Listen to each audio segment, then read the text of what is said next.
Corona virus संकट के बीच आज प्रधानमंत्री नरेंद्र मोदी की अध्यक्षता में केंद्रीय कैबिनेट की बैठक हुई। बैठक के बाद केंद्रीय मंत्री प्रकाश जावड़ेकर ने कहा कि कैबिनेट में कई ऐतिहासिक फैसले लिए गए।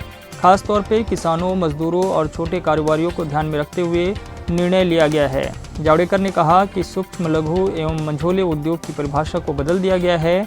उन्हें राहत देने के लिए बहुत बड़ा कदम उठाया गया है। उन्होंने बताया कि MSME के लिए 50,000 करोड़ की इक्विटी का प्रस्ताव पहली बार लाया गया है। साथ ही उन्होंने कहा कि मंत्रिमंडल ने 14 खरीफ फसलों के लिए भी न्यूनतम समर्थन मूल्य MSP को मंजूरी दे दी है। इससे किसानों को सीधा और बड़ा फायदा मिलेगा। कम से कम 50 से 83% तक ऊंचा मूल्य मिल सकेगा। अमेरिका में पिछले 6 दिन से 40 से अधिक शहरों में भीषण प्रदर्शन, हंगामा और हिंसा हो रही है। बेकाबू प्रदर्शनकारियों ने कई वाहनों, दुकानों और मकानों को आग के हवाले कर दिया है। वाहनों में तोड़फोड़ और आगजनी कर सरकारी संपत्ति को काफ़ी नुकसान पहुंचाया गया है। प्रदर्शनकारियों ने हंगामा करते हुए पूरी की पूरी शॉपिंग मॉल को ही लूट लिया है। इतना सब होता देख कुछ देर के लिए व्हाइट हाउस को भी बंद करना पड़ गया। हालात अभी भी काबू में नहीं किया जा सका है। जानकारी के मुताबिक पुलिस हिरासत में एक अश्वेत व्यक्ति जॉर्ज फ्लॉयड की मौत के बाद ये हिंसा शुरू हुई है, जिसके बाद उन्हें न्याय दिलाने के लिए लगातार प्रदर्शन हो रहे हैं। प्रदर्शन की वजह से अमेरिका में गोरे की ओर से अश्वेत लोगों पर किए जा रहे अत्याचार का मुद्दा एक बार फिर से बहस के केंद्र में आ गया है।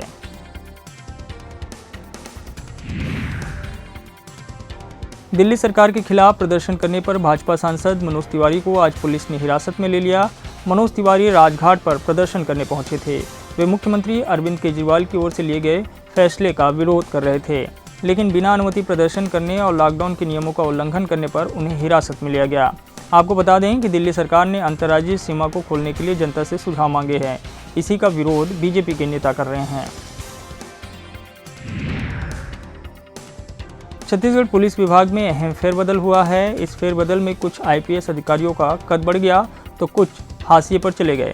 फेरबदल में IPS नेहा चंपावत को अहम जिम्मेदारी दी गई है। वे राज्य की पहली महिला विशेष गृह सचिव बन गई हैं। वहीं EOW और ACB से GP सिंह को हटाते हुए PHQ भेज दिया गया है। उनकी जगह पर रायपुर SSP आरिफ शेख को अतिरिक्त जिम्मेदारी दी गई है, जबकि PHQ में पदस्थ IPS प्रदीप गुप्ता को अभियोजन शाखा की जिम्मेदारी दी गई है। केरल में मानसून ने दस्तक दे दी है। मौसम विभाग के मुताबिक दक्षिण पश्चिम मानसून केरल पहुंच गया है। IMD के उप महानिदेशक आनंद कुमार शर्मा ने सोमवार को कहा कि आज केरल में मानसून का आगमन हुआ। कम दबाव के क्षेत्र की वजह से बने अवसाद के कारण 3-4 तारीख के बीच दादरा नगर हवेली, नॉर्थ कोंकण, नॉर्थ मध्य महाराष्ट्र, दमन दीव में भी भारी बारिश होगी। यहाँ लोगों को ज़्यादा सावधानी बरतने की ज़रूरत है। केरल में भारी बारिश के बीच भारतीय मौसम विभाग की ओर से राज्य के 9 जिलों के लिए येलो अलर्ट जारी कर दिया गया है। केरल में आए मानसून का असर छत्तीसगढ़ में भी दिख सकता है।